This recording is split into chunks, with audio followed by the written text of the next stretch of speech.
if you want to embed your Lovable.dev web app here to your WordPress website, well, there is a way for you to do that. Now, first things first is you want to go ahead and just get the details for your web app. So in this case, at your project here in Lovable, at the top right, you should see the publish button. Go ahead and just press or click on it. And you want to go and just copy the link that is available here in your project.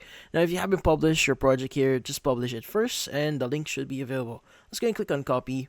And by the way, you can go and just check or just make sure if it's actually working. Go ahead and just paste that in another tab here. And if you do see your app in here, you're pretty much good to go. But if you do see project not found here, again, publish your project first.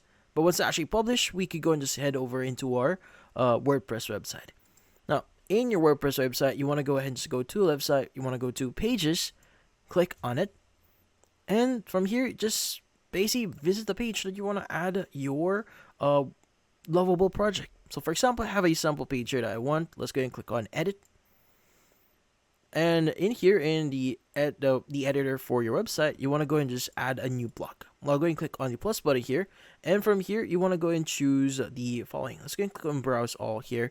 Now, we want to look for something specific here, which is going to be the HTML block. So let's go and just scroll down a bit here and basically look for it real quickly here. So here we have the embed option. So you have different options here to embed. Like for example, you have SoundCloud embed, a lot more. But let's go and just use the most basic one in here. Go and choose the very one, embed. And in here, you just need to enter the URL to embed that website into your, basically your page here. Let's go and enter that, click on embed. And you can go and just wait for a while here so that it's going to be embedded into your website. Now, sometimes it may not be embedded in here, so you can go and try again here, or you can go and just convert this to a link if you want. But if that doesn't help here, let's go and just try a different one. So sometimes it does this. So you can go and add a new one or a different one here.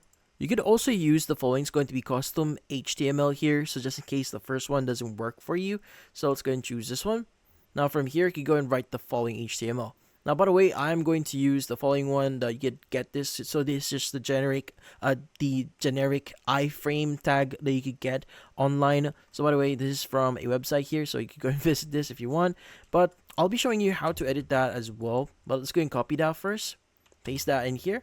And for the SRC section, you just need to paste the link that we just copied. So you want to go back into your project, copy the link, and let's go and just double check if it's now accessible or just to make sure our project is now accessible. As you can see, it's now accessible. We are now ready to use this one. Let's go back in here. Again, like what I said, you just need to go to the SRC section, paste the link that we just copied, and you can go and just click on preview here if you want to see it. Now, the great thing about HTML here is you can actually adjust how it's going to look like. Like, for example, if you want to adjust the height here, like maybe I want to show it in like 700 pixels instead of 300. You go and adjust that as well in here. Let's go and click on preview. And as you can see, it's now in a different look. But yeah, so you can go and just save this one at the top right. And that should basically allow you to embed your web app or anything in your web page here in WordPress. But that's about it. So hopefully this video was able to help you like and subscribe to our channel. Thank you for watching.